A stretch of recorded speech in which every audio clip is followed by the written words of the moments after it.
Welcome on in to the Nontendo podcast. Glad to be here. So glad to have you all here.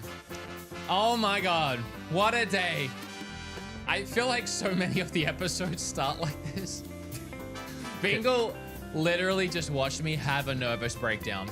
I was like, I really wish I could help so I could alleviate this, but I had no idea what to do. I want to talk about what happened, but I want to know first if you can hear everything, if everything sounds good. I'm going to let you all know right now, it is a beautiful, it was like 80-degree day out today. Yeah, it was nice. Gorgeous day. It's been really hot here lately. It is July 10th. My name is Wood, and I can show you. That's me right there on the screen right now. Oh, hell yeah. And in a second, I'll hit Bingle with you. Sounds good to me. All right. Do me a favor and bring that music down.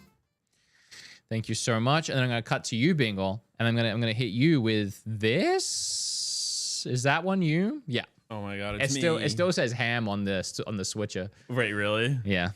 Oh, not on the screen. It says No, I know what you meant. I see it. I see it. Really quickly, guys. Oh God, sorry. We have so much to talk about today. There's been a bunch of Nintendo Direct rumors from all kinds of places, and then one massive leak, which is just a 4chan post that it's fake. And I said in the title that it's fake because it is fake. But we can look at it and take a laugh at it because I always love those really long 4chan ones that predict everything under the sun. Galaxy 3 is always in there, you know? Always. Every single time. Every time. Egg on my face if that ends up getting revealed. And then Nintendo actually addressed the price concerns people have, as well as they talked about game cards and supply and demand. Good. And there's a whole article with, I think, Furukawa, or at least somebody, we'll have to look at it, talking about everything, which is really, that's I good. want to read the whole article. Right before we start, couple of things. One, I am now manually camera cutting. I'm sorry. And I literally, I handed the auto switcher to Bingle a second ago. And what did I say, King? Get this out of my face before I throw it. It's $1,200, and I was seriously considering snapping it in half on the edge of the table. I have no idea what was happening. If you joined us for the live right before we had to scrap it and start this one, there was freezing, audio crackling. I tried everything I could to fix it. I was rebooting, restarting everything, changing cords, changing plugs. It was the new auto switcher. That thing is a real, I'm gonna say it's a piece of shit. It sucks. Yeah. It's terrible, dude. Everyone loved it last week, and I will admit it looked really nice when it was working.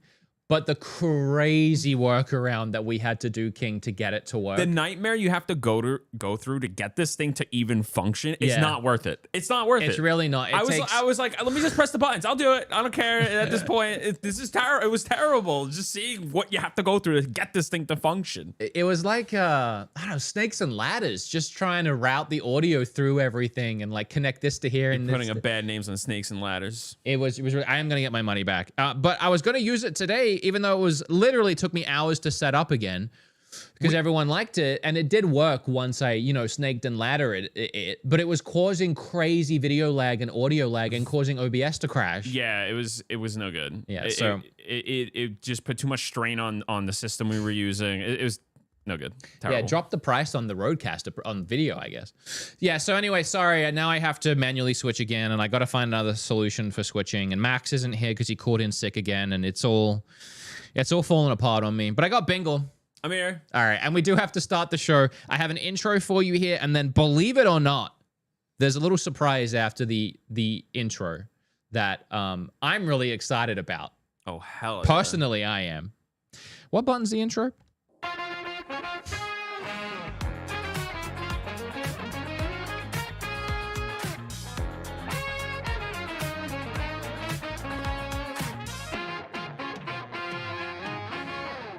And now, ladies and gentlemen, a 2-minute word from our sponsor. This episode of the Nontendo podcast is brought to you by Exter. And when Exter said they wanted to sponsor the podcast, I said, thank God, because we haven't had a sponsor in a year. But as well as that, I said, there ain't no way I'm taking that sponsorship unless you can offer my viewers up to over 50% off using my link and my code. And they said, fine. How about 54% off? So I'm just out here wheeling and dealing for you guys. And I'm going to unbox these with you guys. Oh, this is a really nice wallet. And then whoa, that's so cool. Oh, okay. Oh, this is a metal one. Whoa, look at it. Look at all of those cards. And then this is a finder card. So it works with Apple to track it, essentially. So first we looked at their new Wallet Pro with improved leather and a full recycled aluminium mechanism. It holds up to 14 cards and bills, has a metal card ejector trigger, which is the fun part, and has a lifetime warranty. Then we looked at the aluminium card holder, space grade aluminium, expandable aluminium backplate, holds up to 12 cards plus cash, also blocks wireless theft, and comes in 14 colors or patterns. So Extter is doing a bunch of sales coming up, but as I said, you can get up to 54% off with my code Nontendo podcast or by going to partner.exter.com/Nontendo podcast, which I'll leave links for that down below or it's on the screen right now. I guarantee you pull this out and do this when you go to pay for something, you're going to have people ask questions. People are going to want to know where you got this or like what spy agency you work for. I can't stop doing it. All right, there'll be links down below for these if you want to check them out. Oh my God, we did it. We actually made it. Oh my God. We actually have a sponsor. I can't believe it. I was so excited. And also getting so mad when the audio, when the episode wasn't working. Because I was like, we got a sponsor today. All right, I can take the headset off now and we can just do an episode. All right. Let's freaking go. Oh, I hate that I have to manual cut again. You know what I was thinking? It's such a pain in the ass. It could be a pain in the ass. But you know what I was thinking? Like, what can be a good workaround? What? When any of us want to talk, just press a button on our end kind of thing. Oh, yeah, we could do that. Yeah. Then you could just have your own. Yeah. But then we'd be fighting for the camera. No, I think we would be. There'd be a lot of. I would wait. No, I think there would be a lot of fighting for the camera. I don't think you realize, guys. We've made you wait so long. A lot of our fans have been waiting literally an hour to start hearing some of the news. Also, Kim's not here. She wasn't gonna join anyway because she was really tired. But turns out she couldn't have because now we're starting too late, and Kim's mom would have had to have gone home. So true. All right, we're going to start with the fun one, which is the fake leak that was posted up over on, I believe this is 4chan. See it. King, I'm so sorry. It's going to be really hard for me to cut to you. I'm going to do my best, though. No, you're good. You're good. Ultima Shadow X shared this on Twitter. It's not their leak. They shared it from... This account is known for posting satirical or misleading content. Posts often appear factual, but are... typically jokes or fabricated leaks. Yo, they got hit. I told you it was fake. Well, it's freaking 4chan text. Oh, it's all this 4chan one is always. Yeah, it's always. I'll give terrible. you the dot points of it. It's really it's terrible. Date of the direct today. We missed it, King. We missed it. We missed the direct. We were dealing with all the audio issues and we missed it. Direct actually opens with Five Nights at Freddy's Secret of the Mimic. Then up next, Miyamoto introduces the Direct, revealing the 40th anniversary Mario logo. They have celebrations planned. First teaser for a brand new Mario Sunshine game. Yo, Sunshine 3, too, dude. You know, we knew this was fake. I kind of wish it didn't get hit with the community note because it took the wind out of the sails of how funny it is that this is just so bad. I wonder what people actually reported on it. Like this was real on YouTube. I mean, I kind of like these. They're kind of fun. They're funny to read. Yeah. As expected, Mario Kart World will announce its big 2.0 update. It will be themed around Donkey Kong Bonanza that features Diddy Kong, Funky Kong, and King K. Rool. It'll have a DK country track. Now, I actually theorized that myself. What, they're going to release an update for I think so. Worlds? Yeah, that makes sense. I don't know when it will happen, probably post Donkey Kong launch. But it wouldn't be pre. I always figured they would do DLC for Mario Kart. I mean, they've already set an example of that in the past. And I figured that they would expand the map because they'd have to. They can't just throw a new course in the existing map. Are they going to throw the DLC for free, though? No. It's only going to be for online expansion members. I don't even know. Maybe. Well, that's what Deluxe. Deluxe did that. Oh, But maybe. it had to be the highest tier It's of online. Nintendo now, Bingle. It's Nintendo now. This is true. They don't give anything for free no more. That Nintendo tax is hurting. Yeah, actually, speaking of which, we have this on the dock, and I want to keep looking at this, but they're discontinuing those vouchers that they released. Okay. You remember those where you buy, how much were they? Like $100, right? Something like Like that. $100, and you And can then get like two you could games. pick 2 games. Yeah. And they released that at the same time where they made Tears of the Kingdom 70. Yeah. And I have a theory now that was them doing something that would piss people off while making it more tolerable. Yeah. Because it was 70, but if you buy the vouchers, you can get it and another game a little cheaper, so it kind of equals out. And so everyone was like, oh, they did it again with Mario Kart, because they were like, it's 80, but you can get it in the bundle for 50. So everyone's like, oh, and you see people defending it, right? Like, oh, just get it in the bundle. I wonder if the vouchers would have worked for Mario Kart. I don't know. That would have been wild. But at the time, even with the $70 Tears of the Kingdom, people were defending it because they were like, oh, but you can get it with the vouchers. I remember. But then it's a limited time, and the vouchers go away, but games are still 70. In fact, now they're 80. The Mario Kart bundle goes away, but Mario Kart is still 80. True. I also wonder, I was thinking about this in the shower. I wonder if Donkey Kong was 70. So people went, oh, but Donkey Kong is 70, so not every game is going to be 80. And that was another way that Nintendo were like curbing the hate.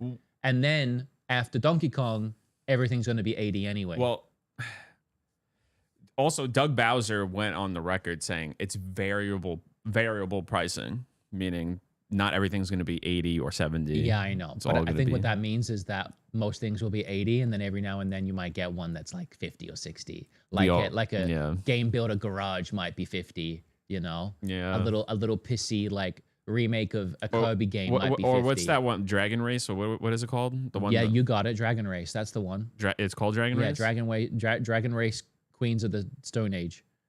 And what's that other basketball game that they're releasing? Big Hoops.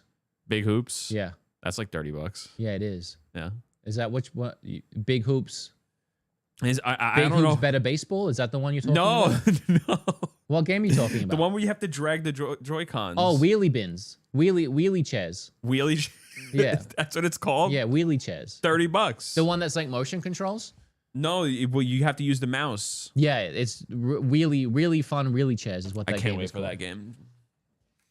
I said wheelie bins, which is what we call and I didn't mean anything by this, but it's what we call like like trash cans in Australia when you take the bins out. It's the wheelie bins. Oh. I didn't mean to call the characters wheelie bins by any means. I don't know why I said wheelie bins. Oh man. Wait, but didn't I want the camera on you for a second. wait, didn't they also like say that because like all right, you said it about the Oh, it's called RuPaul's Drag and Drive. That's what it's called, Drag and Drive. RuPaul's Drag and Drive. That's a mouthful. It is. That is a mouthful. I guess they're doing like a Tom Clancy thing. Okay. But I was saying like if they're charging like they did say they also want to scale down the game development a little bit because they know like certain game development is going to be very expensive and they're not going to want to spend. Oh yeah, that we're money. jumping all over the place with my. All right, yeah, let's go back to the first topic. We can go. No, back. it's fine. We can talk about it. But yeah, you're right. Nintendo we have an article about it, but Nintendo said something about games are too expensive to make now, so they're going to pare down development time. Kind of, yeah. Which kind of sucks because their whole thing was like, we'll spend forever to make a game and make it good, and now they're like, well, that's costing a lot of money, which is insane considering now their games are like $80. True. I don't like the way the industry is going, King. No. I think it's time to kill games. No, you have to stop killing. No, games. I think it's time to just get rid of all of them. No. No. It's time for the indie. I'm going to make a stand right here, right now. I'm going to start a petition to kill all games. And you know what? You know what I'm going to do even? I'm going to pirate the software from now on. I can't. This episode isn't real anymore. It's not real. This episode just got chalked by all those issues. I was losing my mind. I was yanking out cords. I was about to smash. I was trying so hard not to break something. I seen it in your face. I was getting, at one point I even said, I'm so glad you're here. This isn't about you. I know. You were King. I can't, dude. This was you for a minute. You were pacing, and I seen you glare at the thing. You were glaring at it. He's like this, just staring at it, like he was ready to rip it out. Moments later, he ripped it out. I even had a moment where I just put my head in my hands for a couple minutes, and none of us said anything, and then I got up and started ripping out chords, and I was like, this thing is done. All right, sorry. We've been through an experience today. This was I'm jumping all over the place, but someone in chat mentioned Nash Weedle. And yeah, I know. I'm getting to everything. Give me a second. It's all in my doc. But Nash Weedle hinted that a direct might be coming this week, which is... What? We good? I don't know what that was. It was like a virus or something. I tried to click on this link. Wait, don't do it. Oh, I did it again. What is happening? Oh my God. What is this? Okay, I don't know. Block it. What side am I on? Canceled verifying your request. Wait. Get rid of that. What did I just click? Maybe I'm a boomer right now, but I have no idea. Whatever. They just tweeted, so this week is all they wrote. And then I guess this person, I don't know who this is. Maybe Chad. Do you know who Nash Weedle is? I don't even know. Check. He sounds like a Pokemon. Does. He sounds like a Pokemon with a status issue. Or it My Weedle has Nash. Or it sounds like a Yu-Gi-Oh duelist. Do you have antidote? Do you know the way to the nearest Poke Center? Because my Weedle's got Nash. Who is this? I have no idea. But everyone, I don't know. For some reason, people took it seriously. Like for example, some of the comments in here from these savvy Reddit users say true if real. Someone else said factual if legit. Followed up by correct if accurate. And then, isn't Nash Weedle one of the pod racers in Phantom Menace? I think Jabba had 500 credits on him. Here we go. Every Monday, a Nash Weasel says this week. You can never be wrong if every week is direct week. It isn't a new week without new direct rumors. So yeah, I don't know where all these July direct rumors started. Yeah, I have no idea. But now a lot of people are tweeting about it. We can go back to this. Oh, did I close it? Oh my gosh, I am a mess today. I'm so sorry. I wanted to. Do we care about the fake leak? Do you want me to keep reading it? You can go for it. I mean, it's very funny. I like fake leaks. But we know it's fake. I'm going to rapid fire it real quick. Genshin Impact on Switch 2, which, you know, I really wonder if that will happen. I would like it, but at the same time, I might piss people off. I don't like Genshin.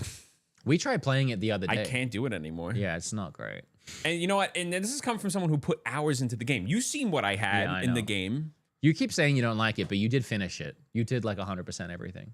I got up to like level adventure rank you got 50. The max level before they upped it. So like you played Genshin Impact. I did, yeah. Yeah. So it's fine. You like it. I waited this whole time to play it because I refused to play it until it came to Switch.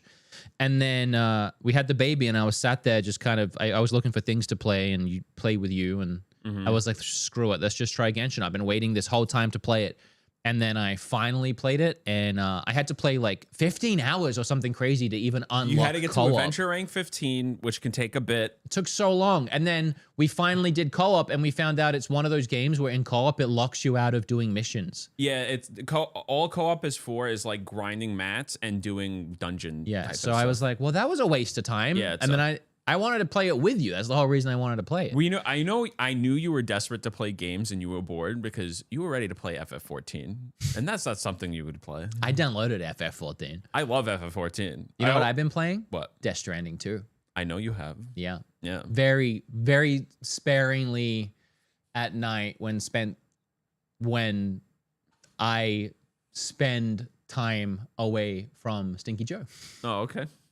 I want to play Death Stranding 2, but I need to beat 1 first. I just been playing too much Deltarune and just going for everything in that game. Not time away when Stinky Joe's asleep. Just is what I your meant to personal say. time. Yeah, You my playing on your personal time. I'm spending time in my personal time. And I check it with Kim first.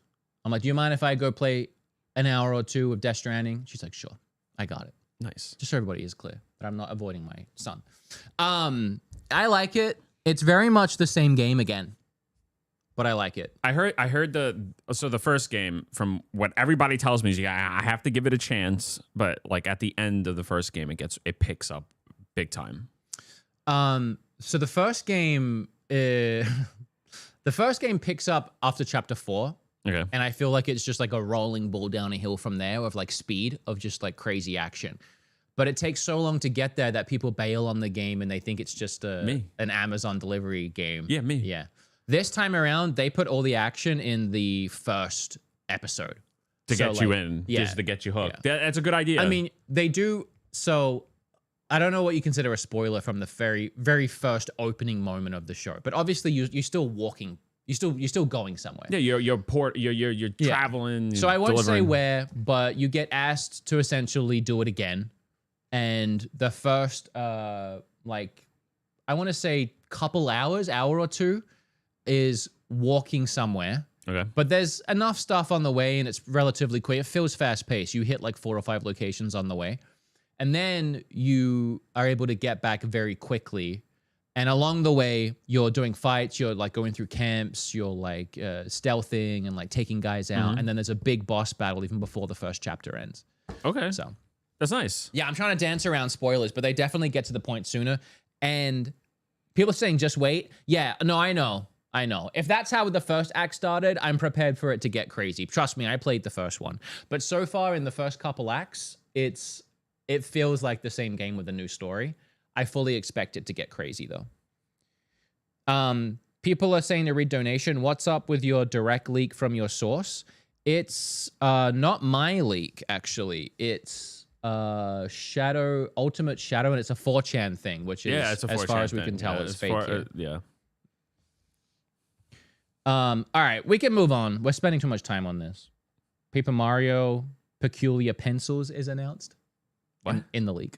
In the fake leak. Paper Mario Peculiar Pencils? Yeah. Yeah.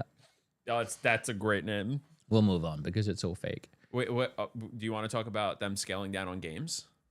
I would like to do that, but I think first I'm going to hit the title and do this article where Nintendo was addressing all of these things. Okay. And it's a pretty lengthy article, so I'm just going to dive into it here. All right. And I won't be able to see chat for a second while I have this up. I apologize. Nintendo addresses Switch 2 price, supply versus demand issues, and game key cart concerns. Publisher's president says $449 price. Oh, let's just read the article. That's a little... Nintendo has addressed concerns regarding the Switch 2's high price point. All right. During a general Q&A at its annual shareholders meeting, Nintendo President Furukawa told investors that the console's price is appropriate for the gaming experience that it offers. On its face value, how do you feel about that statement? So for the Switch 2 being at $450? Yeah. Is appropriate for the gaming experience that it offers. I think that's spot on. Yeah, I think so too. The Switch 2, the pricing of the console itself, I think is fair. I think it's good. Like this good can of Gamer Subs. Dude, this actually tastes really I need it good. After what we just went through. It tastes so good. I think Gamer Subs is actually launching these cans today. They are. Oh, this is cherry. What did you get over there? I got strawberry kiwi. They sent these to me a week ago, and I messaged them, and I'm like, cool, gonna tweet about it. And they was, in all caps, they were like, no! Because they were like, they were a secret, and I didn't know. So I didn't tweet about it. But I think now I can talk about it, because I think you can buy them now with code BeatEmUps. I've been waiting so long for them to do cans. I agree with you. I think that it's appropriate for the price. We've talked about that to death. Yeah. When asked whether the firm had concerns if the price would reduce opportunities for young children to engage with the console, that's a really interesting question I've seen a lot of people pose, because, I mean, obviously the Switch was very successful in the younger market. Yeah. And it's expensive. You know, you're asking your parents to spend a lot of money at that point. An extra $150 now. Yeah, it's quite a lot of money. Or an extra $100 if you had the OLED. Well, really, an extra $450 because they already have a Switch, and now they're asking for $450 more plus tax for the new one. True. Yeah. And Nintendo said they were closely monitoring to what degree the price of the system might become a barrier. Speaking of the price, there were also concerns that the hardware improvements of the Switch 2 could affect development costs and higher software prices. Recent game software development has become larger in scale and longer in duration, resulting in a higher development cost. Oh, this is actually probably going to tie into the other thing. Yeah. Furukawa noted the game business has always been a high risk business, and we recognize that rising development costs are increasing that risk. Our development teams are devising various ways to maintain our traditional approach to creating games amidst the increasing scale and length of development. We believe it's important to make necessary investments for more efficient development. He continues, and we'll continue in a second. But yeah, I mean that sounds like by efficient, he's saying scale down. Yeah, time. Either want to scale down time. But he is also saying, by saying more efficient development, he's also saying that he wants to do the same level of quality. He's just trying to figure out how to do it in a less amount of time. I mean, like a AA game kind of thing, you know? Well, I mean, I'm taking it even as like, hey, how can we make the next Zelda not take 5 years to make? Oh, okay. Can we develop it in 4 years, but produce as quality of a product? How can we speed up efficiency? How can we find ways to make that possible? And I'm assuming, hopefully, as ethical and non-crunchy as possible. Hopefully, it's non-crunchy. And the other good news would be is that Nintendo has no plans, and they stated adamantly that they do not want to use any generative AI. Yeah, which is really good to hear. Because that is like the first thing you think is like, well, you could speed it up with AI, but you know, who wants that? No, I don't. And Nintendo, I love that Nintendo's not interested in that. I mean, we had Xbox is literally replacing employees with generative AI. Yeah, I know. It's sickening. Yeah, I'll say for every dumb decision Nintendo seems to be making right now, and I say dumb from a personal standpoint. I don't know, maybe it's smart practically for their business. Things like game cards, things like raising prices, stuff like that. They are still knocking it out the park with certain ideals, and ones like that with the not doing AI and focusing on creating quality games, all of that stuff is, you know. This is where I get into like the argument with people like, yeah, I like to give Nintendo shit because they sometimes, actually a lot of the times do deserve it, but there are things that I'm willing to deal with when it comes to Nintendo, especially with the Nintendo tax and all that, because they're not doing all this bullshit that other companies are doing. Yeah, it's hard to say that argument, and I agree with you. Yeah. It's hard to say that without people seeming like you're like being a shill or you're like just forgiving for. I've had video essays just ranking on Nintendo. Yeah, no, I agree with you. Yeah. I do the same thing. You know, how many videos have I made about their games, their practices, their game key cards, the eShop, Pokemon, where I bag on them. I notoriously was hated at the start of my career for going in on Xenoblade, even though that has nothing really to do with Nintendo. I mean, it does and it doesn't, you know. But like, I don't hold back, and even still, when I say stuff like what you just said, people will be like, "Oh, you're just shilling for the company." But I agree with you. Like, there are a lot of things that suck about Nintendo, and a lot of things they're doing right now that sucks. But it's hard not to ultimately forget about them and just play their games because the games are so good, and it's like, no, they're quality games. Yeah. I'm like legitimately, when you play a first party Nintendo game, majority of the time, there are a few outliers, but majority of the time it's a good experience. Yeah, I know, and I've said this too, but I do honestly believe that Nintendo are the best gaming company when it comes to a majority of their practices on the business side, but also the practicality of what they offer on the gaming side too. Because like Xbox, I would not say is a great gaming company anymore. No, they're not a gaming company. No, I don't call them a gaming company. You could maybe argue they're a great hardware company or gaming service provider company. They're software, but I wouldn't argue they're a great gaming company anymore, because you really, when I'm talking about games, when I'm talking about Xbox, I guess what I'm talking about is like Fable, Halo, Gears, and I don't know if any of those are in the place that people want them to be in. they're all axed anyway. Yeah, I know. Majority of those, Yeah. the same devs that worked on the games that I grew up with as a teenager with Xbox 360, all those devs are gone. Yeah. They're not even working on those games anymore. Yeah, I agree. Xbox. That's why I wouldn't say they're a great gaming company. I think that also comes into the terms like when we talk about Nintendo and why their games have such like they're consistent. Is because the same developers that we grew up with as kids are still there working for them. I know. They do not lay off their employees. They like to keep talent. I agree. Which is going to make it really hard when those people do stop, like literally retiring and passing away. Well, they pass on their knowledge. No, yeah, I know. Yeah, I know. But back to my point, PlayStation, I think are a great gaming company. I don't think they're a bad gaming company at all. I personally think Nintendo are better, but PlayStation is great.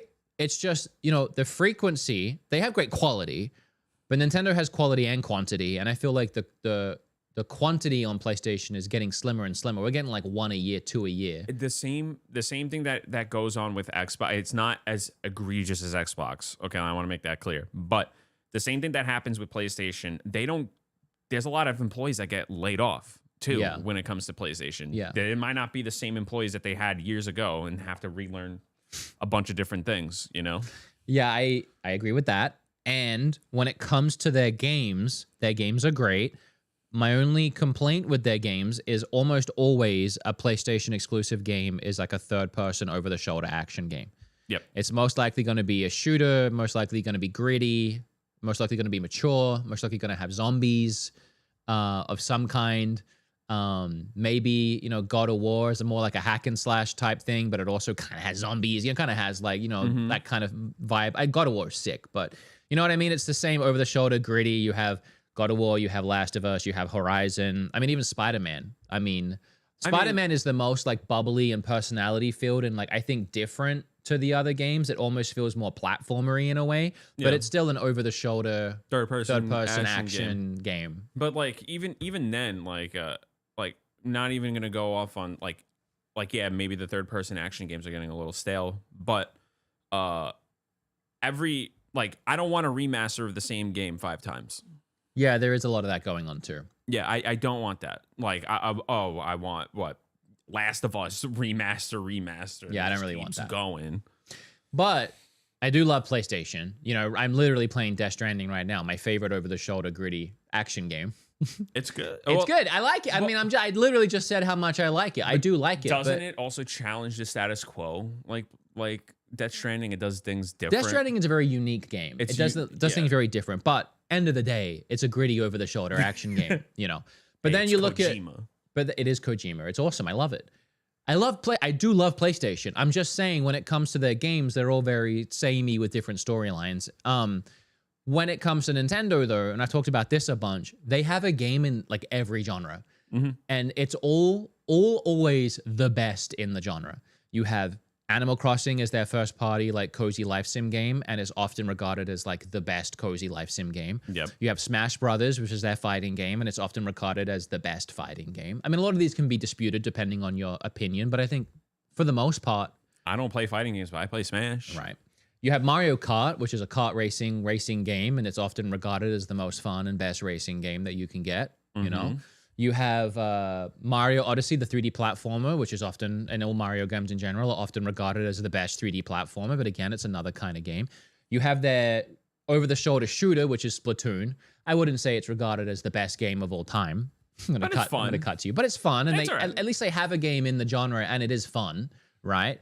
Then Metroid's coming up, which is their actual FPS, which is finally they. I'm so hyped. Me too. And that was the gap in their genres, is they didn't have an FPS because they stopped doing Metroid, but now they're bringing it back, and it'll be super fun. Obviously, we can't speak for it right now, but they have an FPS that will hopefully be really quality and really fun. I mean, what am I forgetting? What other first party? I mean, they have some other platformers. They have like the Kirby that just went platformer. They have RPGs.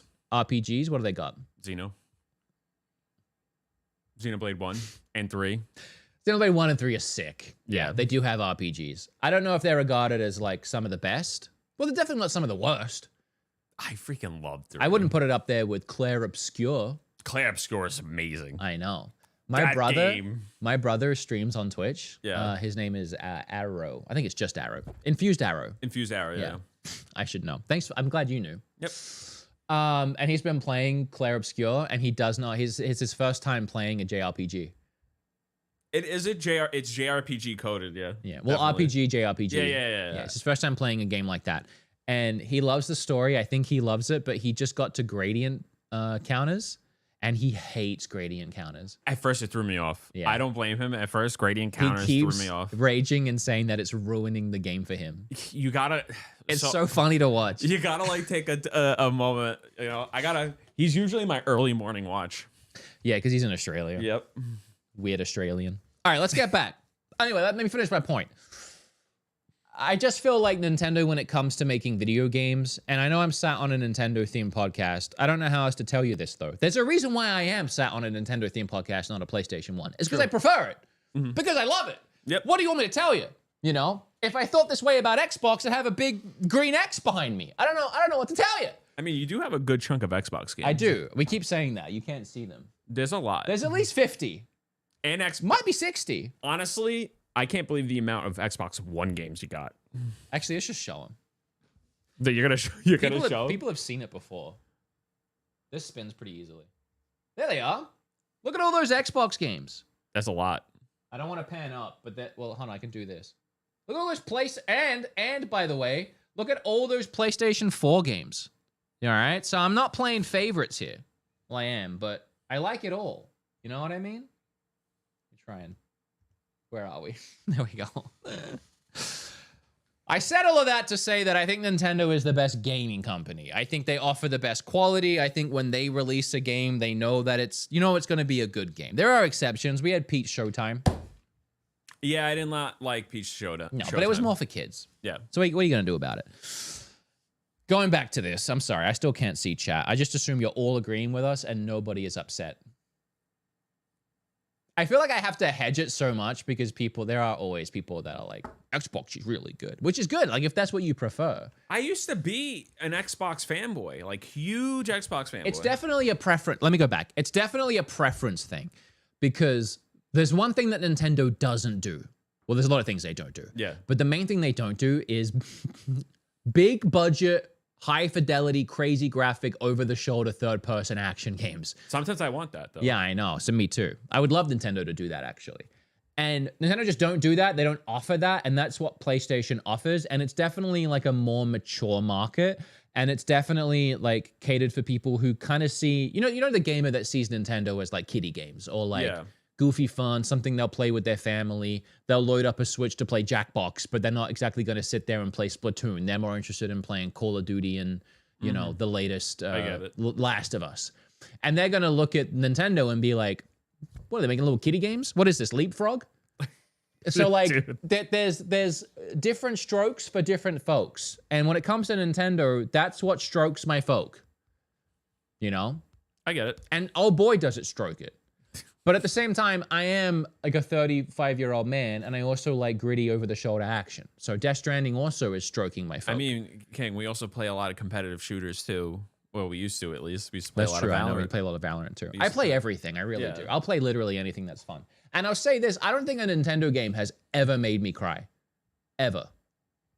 But Death Stranding 1, I cried like a baby. Death Stranding 2 at the start, at start of chapter 2, when you get there, you know, I was almost crying. Walking Dead Telltale made me cry. Xenoblade 3? You didn't feel any emotions with that one? Xenoblade 3, yeah, Xenoblade 3 had some moments actually. Had some heavy moments. Yeah, it did have some heavy moments. What I'm saying is I get so much more invested into stories and worlds when it comes to like PlayStation and some other like third-party stuff. Alan Wake was incredible, the new one. And that wouldn't even that was incredible. That was the whole thing was amazing, start to finish. There are some experiences like that I think like in their genre, in their category, they rival Nintendo games. Like they knock it out the park in what they're trying to do. It's the same quality as something like, you know, a Tears of the Kingdom or a, maybe not Tears of the Kingdom. It was like watching a painting or a theater. Just like, art. It was art. Yeah. It was art. Although Miyamoto would say it's a product, not art. Would he? Yeah, we have that. He said that. Oh, that's in the thing. That hurts. Yeah, it's weird though. I kind of get where he was coming from, and we'll get to that.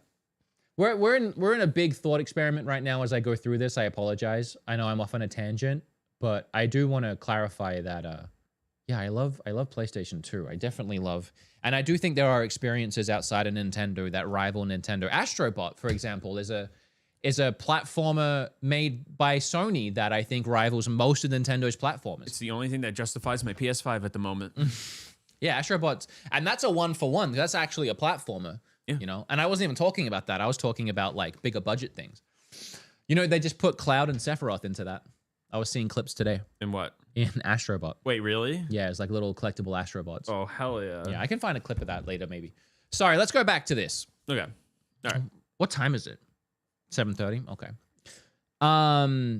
He continued, we also believe it's possible to develop game software with shorter development periods that'll still offer consumers a sense of novelty. Novelty is not the... Well, I guess. Novelty is not a word I would use in this case. Novelty to me kind of sounds like cheap. But I get he doesn't mean it that way. Yeah, yeah. Probably also translating different from Japanese. We see this as one potential solution to the concern about rising development costs and software prices, and we'll explore it from all various... He's also just saying they will explore it. Not that they're necessarily going to do anything about it, but they are wanting to pare down development time. Which, to be honest, if they can find a way to pare down development time and still produce the same level of quality that they're happy with, that's good for us, because that just means more games more frequently. They could. I mean, like, it's not like they haven't done it in the past, like especially with Zelda games, they've done it. What? You know, like they reused assets but complete like Oh yeah, well, Tears of the Kingdom was quicker to develop. Well, they still spent 5 years on that though. They did. They did. And that was reusing everything. Well, they added new assets. Did they? Yeah, the whole underground. Well, yeah, I know. I just wanted to point back at you. All right, we need to keep going here. We're taking forever. I think the last thing I'll say on that is, yeah, I trust them. You know, I don't think they're going to do anything nefarious with crunch. I think they're literally just talking about, hey, where can we streamline things, tidy things up? We've been developing games long enough now that maybe we can find ways to make a 5-year development time 4 years, which is good. Because then, you know, if they can finish up a game sooner and it's great, they can move on to the next game, which... It'll free up resources. Yeah, we're already getting such quantity and quality. Imagine if they speed up the quantity. That'd be nuts. Get more games. We're already getting so many games. We could be bees. We can be bees. I just realized that took so long. I just realized what you just said. Be bees. I'm like reading chat right now. We will continue to strengthen our production and supply systems to develop and switch to. All right, so now he goes into the supply issue, which, by the way, this also ducktails into another sales figure that I found, but we'll talk about this first. The Switch 2 was the biggest console launch in Japan and everywhere in the world, actually, with 2.2 million people applying to pre-order the console. It also broke US console launch records. Regarding the sales situation in Japan, in early April, we began accepting applications for purchase by randomly. Okay, cool. We don't yet. So yeah, it's been like completely sold out in Japan. We also continue to strengthen our production and supply systems to develop as many Switch 2s as possible. You know, I honestly think they did a great job at having units at launch to be able to break those records. Because you think about the fact that how am I going to word this? They even could break the record to begin with. They even had enough there to break the record.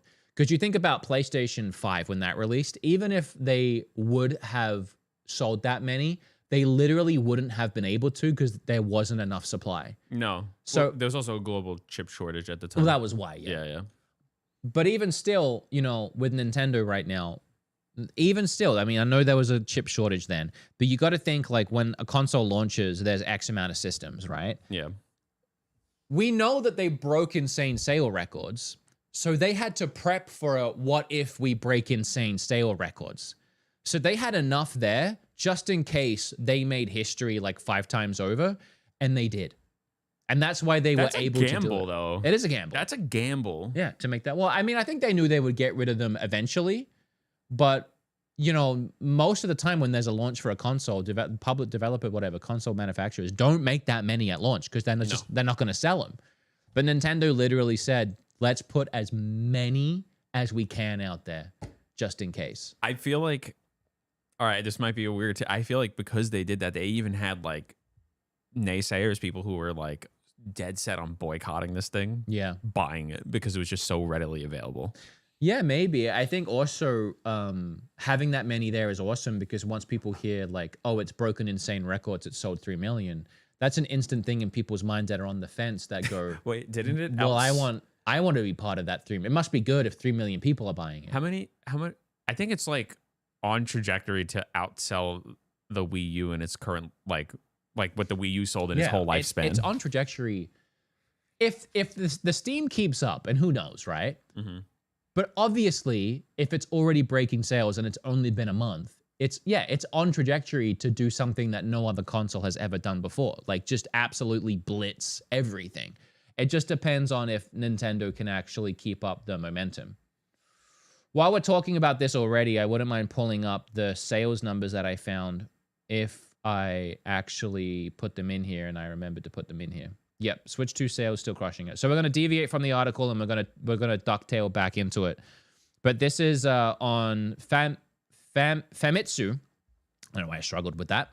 Nintendo Switch 2 sales are still on fire, and this is just from the week of the end of June to the end of the first week of July. So 1 week sales. This is what sold in 1 week up until, the last few days.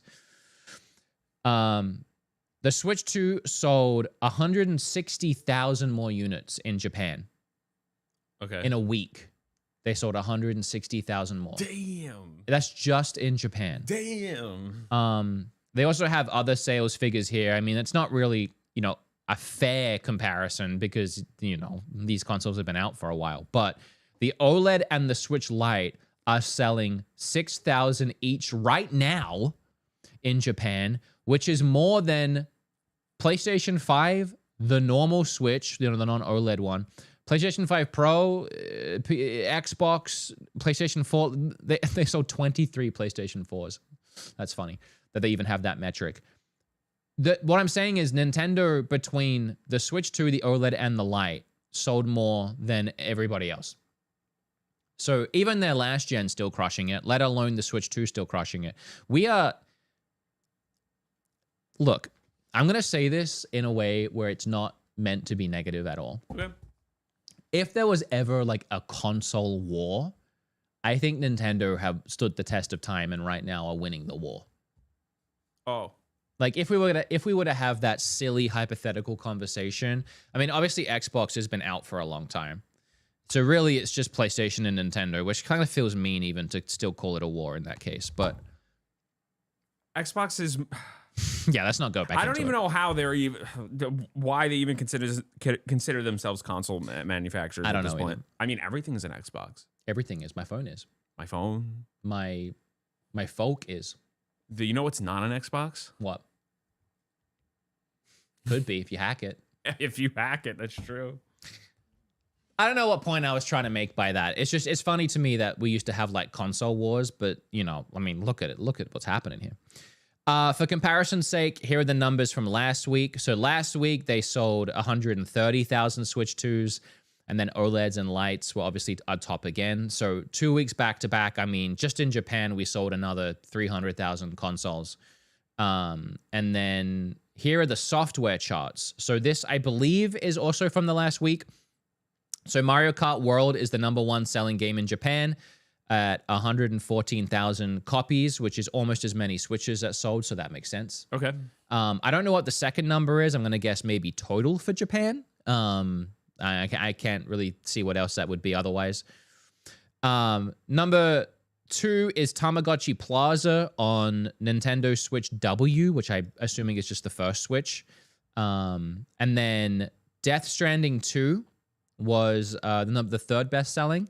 And then the rest of the 10 are all Nintendo games. Mario Kart 8 Deluxe, still number 4 in the charts, selling almost 7,500. Wait, people are still buying Deluxe in Japan? It's the fourth best-selling game last week.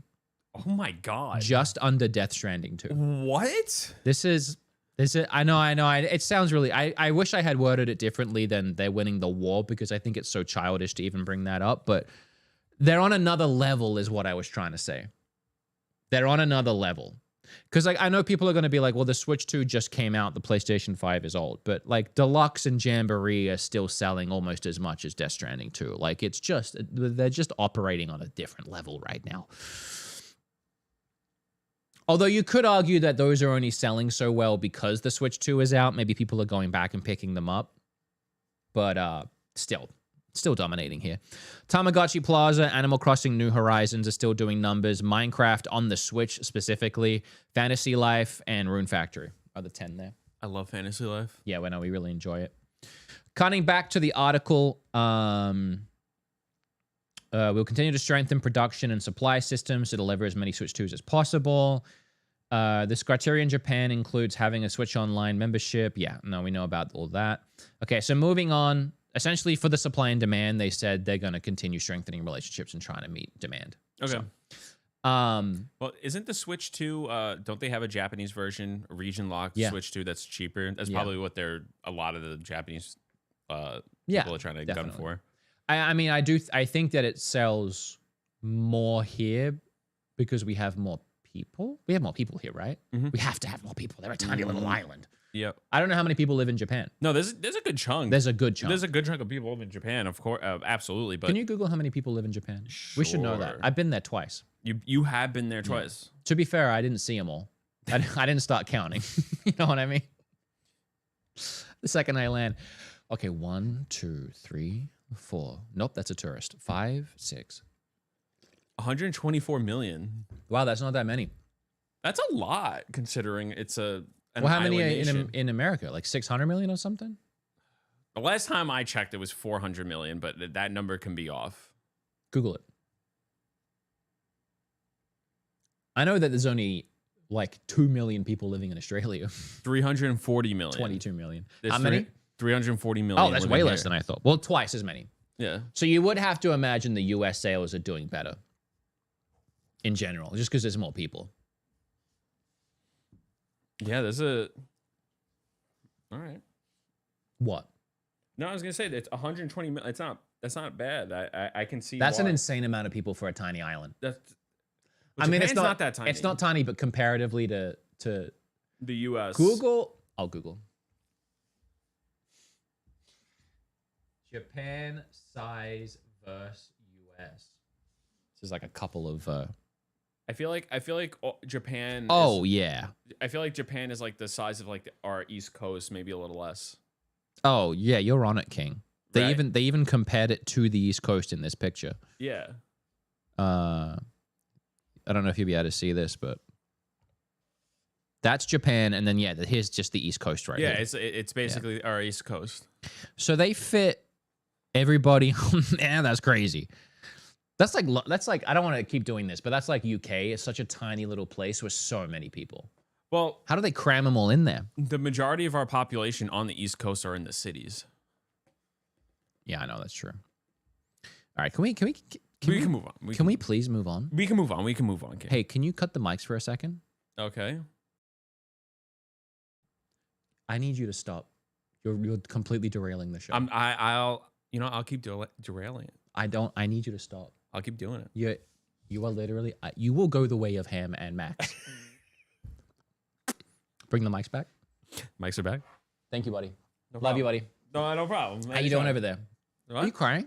Oh, no, I'm good. I'm good. Where were we? When asked why Nintendo applied these pre-order restrictions, Furukawa stated that it was to offer. Yeah, I'll move past that. I want to get to the game key cards. Shareholders also expressed apprehension regarding game key cards, in which the cartridges act as keys to unlock a download rather than storing the game. We heard a little bit about this. I think we talked about this, but this is a bigger breakdown of what actually was said.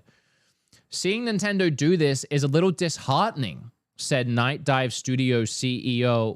Can you look up Night Dive Studios? What did they make? That sounds really familiar. I've actually never heard of Night Dive Studios. CEO Stephen Kick, I should say. You would hope that a company that big, that has such a storied history, would take preservation a little more seriously. They made Quake 2.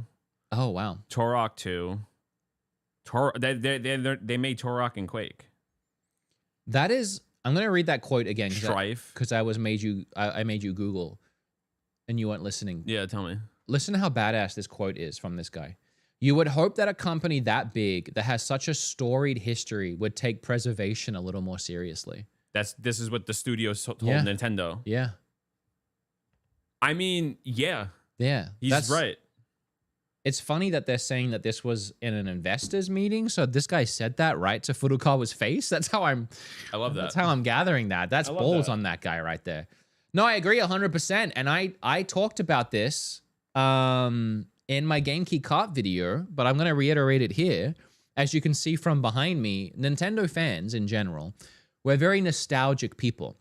And Nintendo lean on that a lot, and they exploit that a lot. I mean, and it works out in our benefit a lot, but they just re-released a physical GameCube controller to buy so that we can play GameCube games, which they used and marketed as a selling point for the Switch 2, right?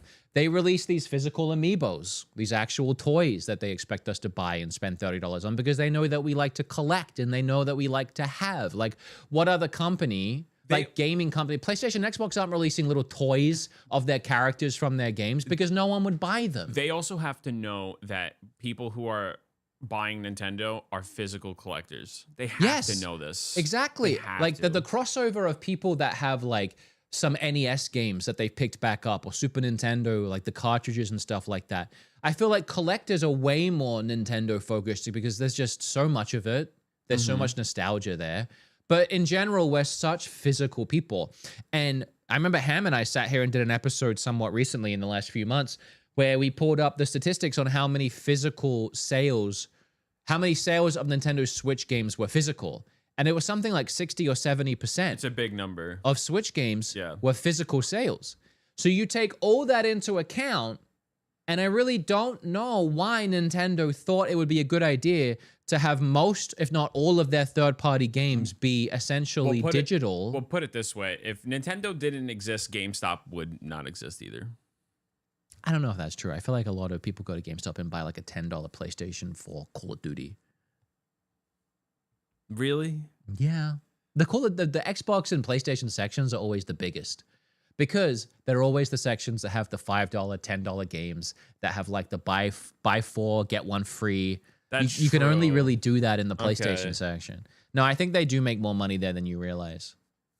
Also, like, I think because those games are so cheap and they buy them back so cheap and people are so flippant with getting rid of them that they can just trade them quicker. They buy them back, they trade them.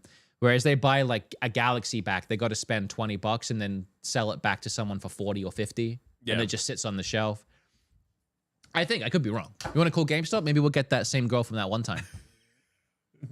No, dude. That was in a bonus episode. No. You guys didn't see that, but there was a bonus episode where I tried calling GameStop to. This was like what, 5 days before the Switch came out.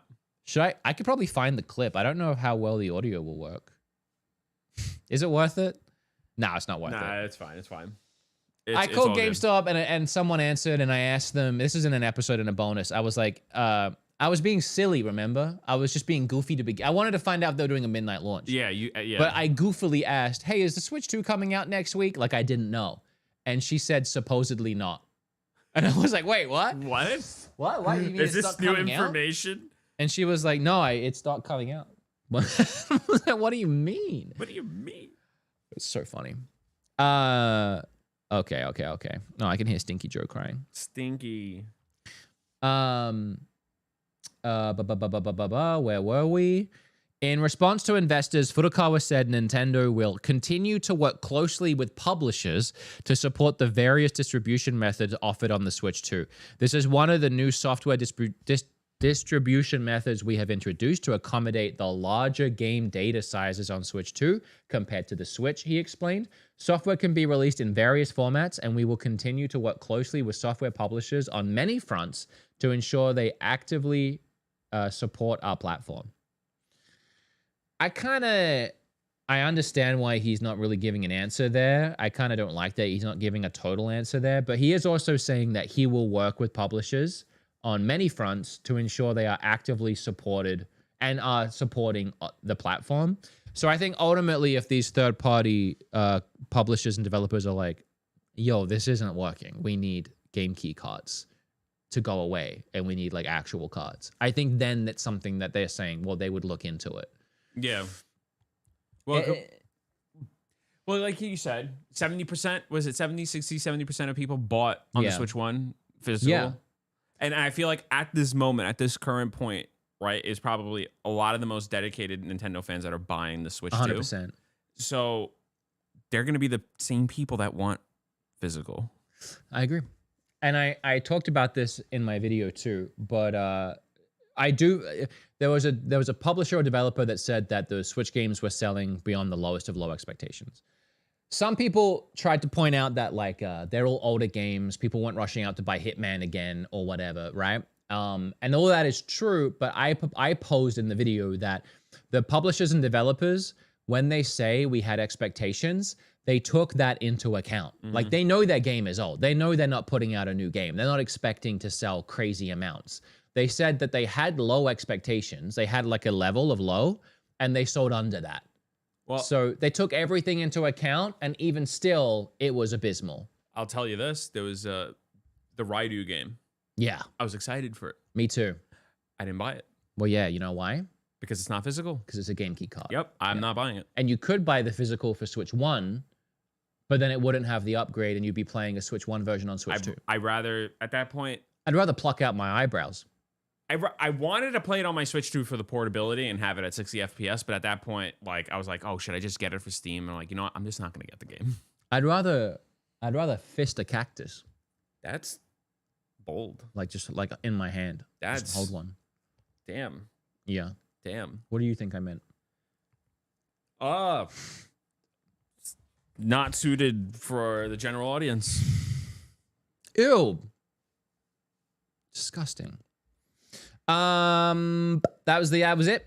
That was the article there. So he addressed it all. I don't know how you guys feel about the answers that he gave. It was very open-ended for some things, but I at least like that things are being addressed and that things are being talked about, and that they're not having these questions asked directly to their face.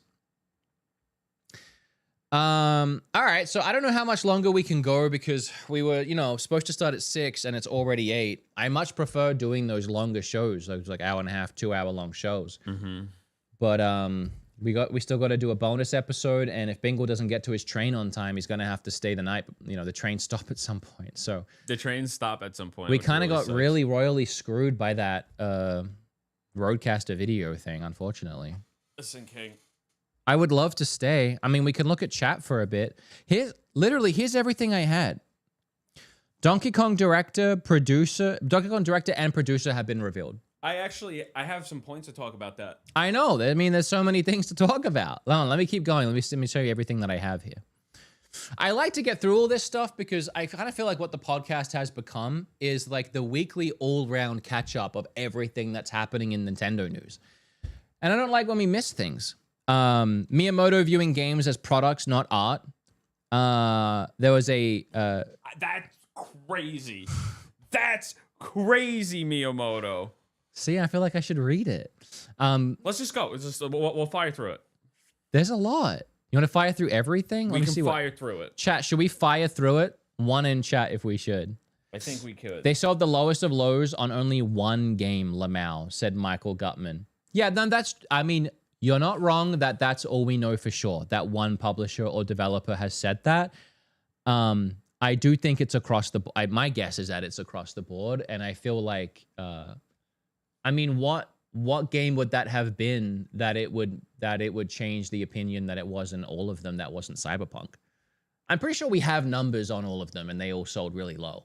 Yeah, I think it's because Cyberpunk did magic. When I tell you magic, because the game on my PC is like 100 and something gigs. I think it's 108. They managed to squish it down onto a cart, and it's all physical. I think that's why Cyberpunk sold the way it did. This is just to clarify that statement. Here is a gaming business quote from our gaming. Most third-party Switch 2 games posted very low numbers. One third-party publisher characterized the numbers as below our lowest estimates despite strong hardware sales. Most third-party. I've talked about this a lot. There are always people that weirdly try and like defend it or pass it off or find excuses for it not being the game key cards. I think it's so abhorrently obvious. No, it's the game key card. That it's the game key cards. Yeah, I think it's really cool that it's on the game key card.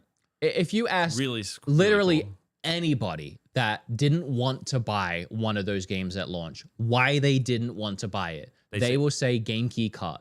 It is for me it is a factor because like right now I wanted to I don't even know why we're having the conversation. I don't know, but we'll talk about it's so obvious. 2 seconds. Wild what is it? Wild Hearts, right? Yeah. Okay. I had to delete stuff off my Switch to download this game. Imagine if I had to do this for 60 gigabyte games. Well, you do have to. I'm not buying them. Yeah, that's I just won't. Yeah, no, I think it's abhorrently obvious. But all right, Donkey Kong Bonanza's director and producer have been confirmed.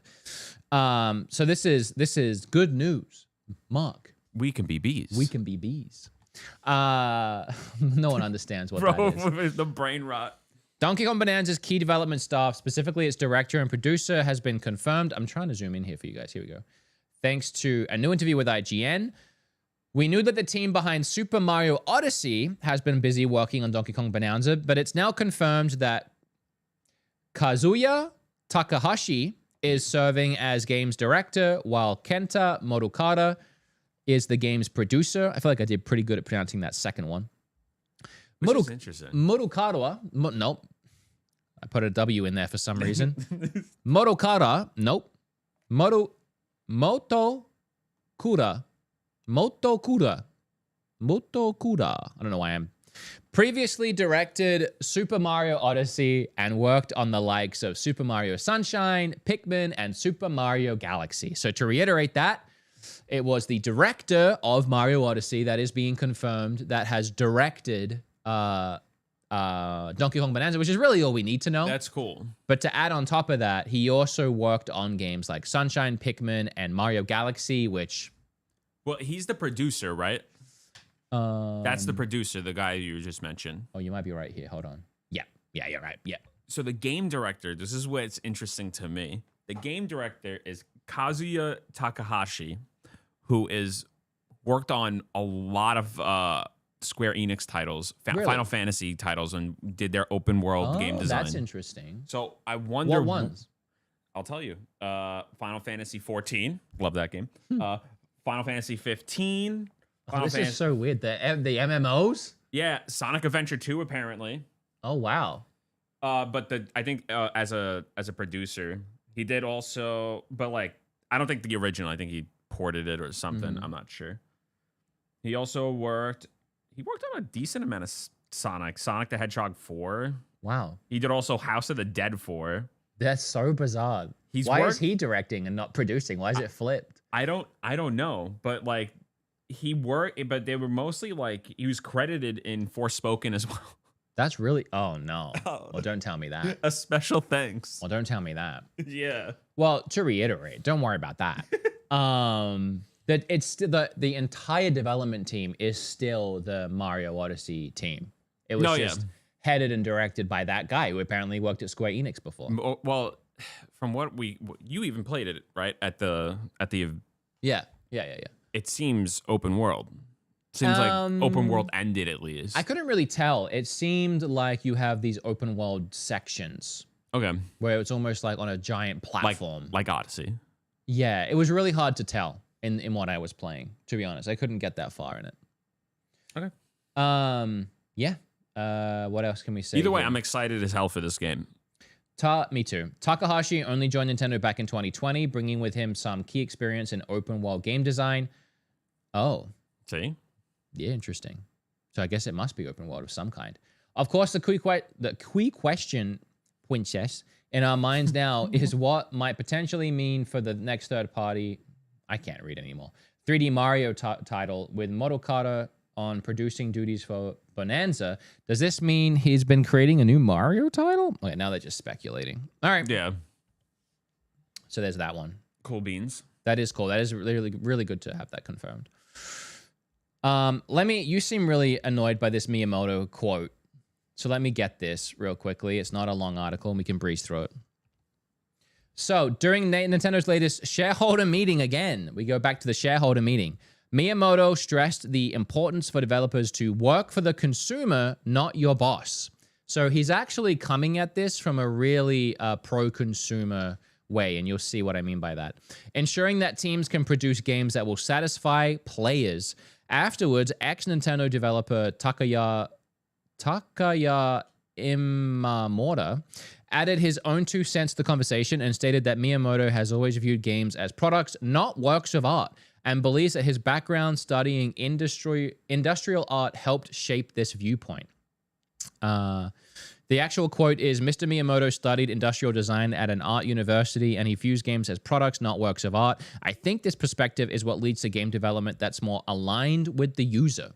So it's an interesting way of thinking about it. He's not saying like, Miyamoto's not saying, hey, I'm here to create my elaborate art piece that people will enjoy whether they like it or not because I made it and it's mine and it's pretty and it's beautiful. He's saying that I as a game creator, I am creating a product and that product is for my fans, my consumers, the people that are going to play the game. Mm-hmm. So this needs to be not my art piece. This isn't like my artistic version of something. This is exactly what I think the consumer needs and what they want. And in that regard, he views it as a product. He's trying to create a product for the consumer more than art. I don't think he's necessarily saying that like he doesn't believe that games are a form of art. I think he's just saying in his mind, more than anything, it's a product. Well, it is. I mean, almost every game is being made to be sold, right? Yeah. I mean, you can go to a museum and stare at art for free. True. But you have to buy a video game. It's a bad comparison because you can also watch someone play a video game for free and you can buy art. So I don't really know what point I was trying to make. There's also games that you can play for free. Yeah, there are. Yeah. So my comparison doesn't work. But it sounded smart when I said it. I feel like in his mind, I think what he's doing is like, in his mind, he shapes a game for products. Yeah. So that he can better. It's like, I think a lot of times, like games that are being made for the vision of art sometimes get muddied, and not everybody's going to want to enjoy it. For him, he likes to have something that's more of a broader appeal. I don't know.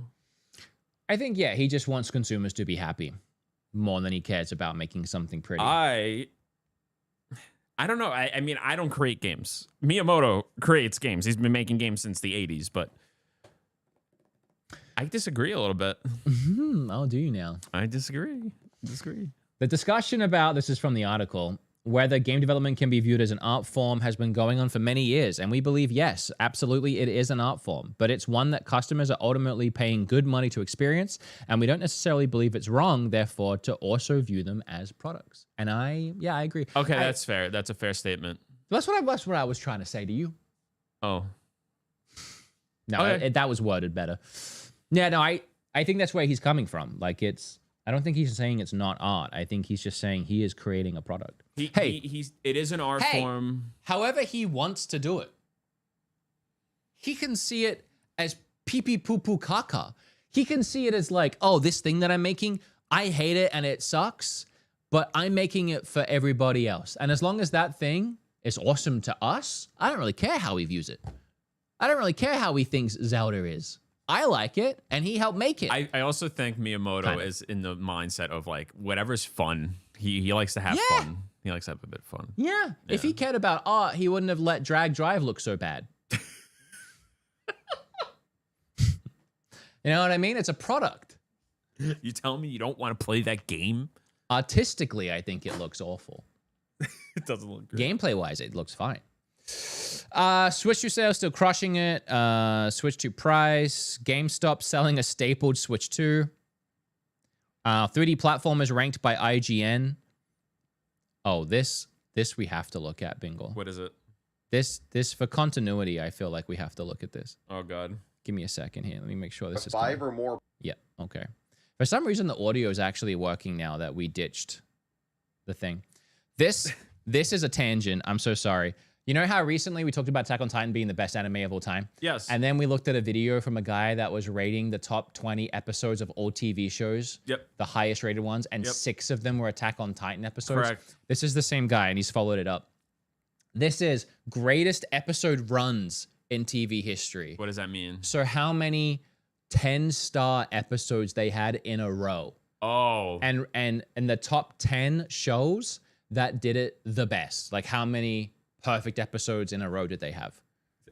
Perfect episodes in a row. The turn it newest addition to this list is Andor. The last 5 episodes of season 2 all have Just a a little. 9.0 or higher rating on IMDb, which is what you need to make it on this list. Looking at the episode ratings for Game of Thrones is always hilarious because of the final season, but it makes the list because of season 4 having 5 episodes in a row with a 9.0. Lost is another series with 5 straight episodes with the ending of season 3. Mr. Robot was so close to having 9 straight episodes with a 9.0 or higher rating, but there's that one Dom episode at the ending of season 4, but I just finished this, all well-deserved ratings. This was a mind-blowing season of television. Similar situation for Better Call Saul. The last 7 episodes almost did it, but there's that one with an 8.5 rating. But the last That's what 5 we're episodes learning of by season doing 5 do qualify. Dark on Netflix is actually the We're in first the top show on 5 this list now. to have 6 episodes Notice something straight hasn't with been a said 9 out yet. of 10 rating or higher. Maybe this is my sign to finally watch this. Now 4th place goes to Attack on Titan season 1 with the last 6 episodes all having a 9 or higher rating. Dude, that's insane. How many? There's a group here of 1, 2, 3, 4, 5, 6 episodes in a row. I don't know what the grouping is actually. Then 3rd place is season 3 with 10 straight episodes, and 2nd place is season 4 also with 10 straight. So season 4 has 6 episodes in a row that had an almost perfect score. Season 3 had 10 episodes in a row that had an almost perfect score. And then season 10 also had 10 episodes in a row that had almost a perfect score. And again, this is for all TV shows ever, including things like Breaking Bad. And this got the number 4th spot, the number 3rd spot, and the number 2 spot on this list. Leaving only one show that did it better. W glaze from the IMDb users, honestly. But number 1 goes to the... Which is Breaking Bad, which had 12 episodes in a row. That's Breaking Bad. Which is Breaking Bad. Yeah. So literally, 2nd out of all shows of all time. So if you're still watching this podcast and you haven't taken my advice to watch Attack on Titan, you're literally not taking my advice on watching one of, if not the best thing you will ever see. I can't help you anymore. There's nothing else I can do to help you. If you care about what I say at all, this is like the one thing I care about.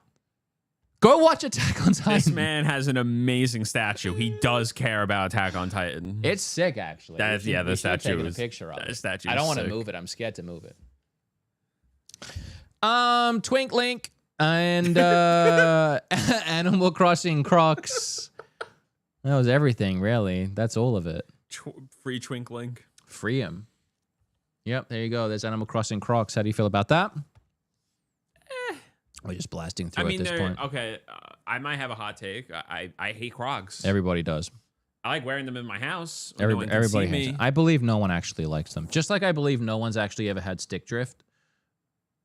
I had stick drift. No, you didn't. I had stick drift. No, you didn't. I'm not even cutting to you. This is. You remember when GameStop was stapling Switch 2 boxes? Oh yeah. Yeah. The Staten Island one. The current bid for the GameStop stapled Switch 2 and stapler is setting at $18,000, and there's still 6 days and 19 hours left. All proceeds go to charity, and this is GameStop themselves that are selling this in like a little glass case here. I wonder how much it is now. I don't know. I can't imagine that bid is actually going to go through. That's definitely one of those big fake bids that don't go through. It's just drumming up like Let's see what it's at now. Actually, I don't know. I don't have a link to that. It's probably 21,000. GameStop Switch 2 stapled eBay. Someone's saying it's over 100K. No way. No way. No way. Who is paying 100,000 for this Switch 2 stapler and Switch? No one. I think it's fake. I think there's no way. King, you're not ready. I'm not. Obviously. That's disgusting, dude. That's just disgusting, bro. That's a whole house, or like a half a payment on a house for some people. It's also funny on this page specifically because it looks like it's just a stapler that's being sold. I thought Certificate of authenticity, my guy. Who signed it? GameStop Corporation Chief of Executive Officer signed it. Yeah, well, there you go. All right, I gotta be honest. I'm exhausted after all of those issues, and also, I mean, we did rapid fire through a lot of them. Yeah, I think we did pretty good. It's been an hour 20. What time is it now? 8:12. What time do you need to leave? It takes you so long to get home. The problem is, you know what we should do? What? We should, as soon as we end, you should call the Uber, and then we'll start the bonus, and then whenever it comes, you just leave. I could do that. Let me see. It is. I got to go through my trip planner. Let me look at chat real quickly. Maybe I can hit some super chats, and then we can get out of here. But I appreciate everybody joining us. I'm sorry if the vibe seemed a little weird at all. After an hour of trying to tech fix to go live, my mind was definitely in a frustrated place. But I think we did pretty good ultimately. I'm gonna read some of these here. Rich Isaac, you hear about the Tony Hawk 3.4 being updatable to Switch 2 version for free. The digital version only and not the physical version? I didn't hear about that. That's insane. Thank you for the 5, Rich. I haven't played Tony Hawk yet because I'm waiting for the it's on Switch, but it's like the you gotta buy it early and you pay more version that they do now. I don't. Yeah, I'm waiting. Wait, the direct leak fake? I just popped in. Yes, the 4chan leak that's been going around recently. That was so obviously fake, and Twitter themselves put a little debunky on it there for that one. I don't know who was the leaker. I can't remember right now. Shadow X or something. Wait, no, that was the Twitter guy. Somewhere. Cam said, to me, Nintendo is like Metalli, and they appeal to people ages 5 to 75. PlayStation and Xbox don't do that, and that's what makes them so special. I agree with that, Cam, actually. Thank you for the 5. Nash Weedle. Nash Weedle. No, it wasn't Nash Weedle. It wasn't Nash Weedle that leaked it? No. Oh, never mind. Nash Weedle was hinting towards his own rumor. Oh, yeah, The 4chan thing was some user on 4chan posted a leak that was fake. Nintendo has identity and personality very similar to Disney. It sets them apart, says Cody1 Kenobi with 5. I agree with that too. 5 from Charizard. Wrong. The Switch 2 is prohibitively priced at least $50. And if they think their toys can compete with groceries and people's budgets, they're arrogant. I don't know what you're referring to now. We're so late in the day, but considering it sold 3.5 million units, I would say it's competing with people's budgets pretty well. It will be interesting to see moving forward, though, post launch excitement. If like my kid wanted a console or something, and he was like, I want a PC or a PlayStation or whatever, I would tell him you're getting a Switch. Obviously, there are going to be people that get priced out at a higher price point. Of course. You could $450 to $475 now prices out a percentage of people. $475 to $500 prices out more people. Like, yeah, the more expensive something is, the more it's going to price people out. But for what they're offering to what they've priced, clearly people have found it worth in it because it's the best-selling console of all time, and that really just can't be disputed. That's not even like an opinion. That's just, unfortunately, a fact. Yeah. Don't know what to tell you there. Munchlax, I'm going to ask the question a lot of people want the answer to. Last month, you said there'd be a direct in July. Are you trolling, or are you 100% certain this is happening? If you can share this leak. I am not sharing anything that I've been told. I said what I said when I said it. The guy Robbie but thank you so much for the super chat. I really don't know what else you want from me, other than that. That guy Robbie, what happened to your leak from the previous pod? Same thing. Professor Rock just stopped by to say hey to you and Bingle. Hope you had a fun stream. Hell yeah. Thank you so much, Professor Rock. That guy Robbie, what's up with the direct leak from your source? Hasn't changed as far as I'm aware. Same thing. Yeah, same. We're still in July. All right, cool. You want to get out of here? Yeah. Well, I need my music then. Which color is it? Red? Mm-hmm. I pressed it. I'm new to this, obviously. I was just staring at you till you figured it out. Guys, thank you so much. We love you all so much. You guys are so special and beautiful and wonderful. I'm really enjoying the podcast. It's been so much fun lately, and thank you all for tuning in every single week.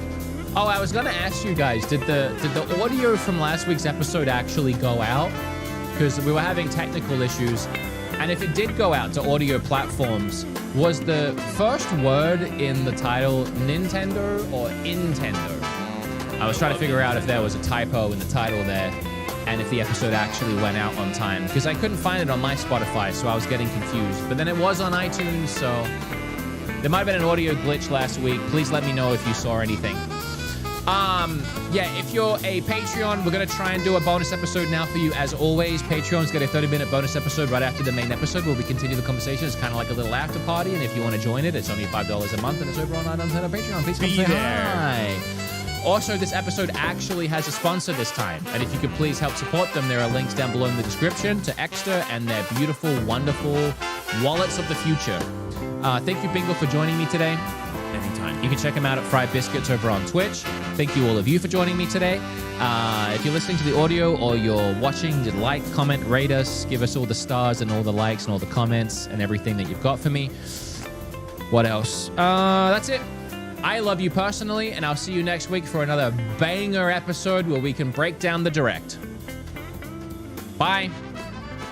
Bye.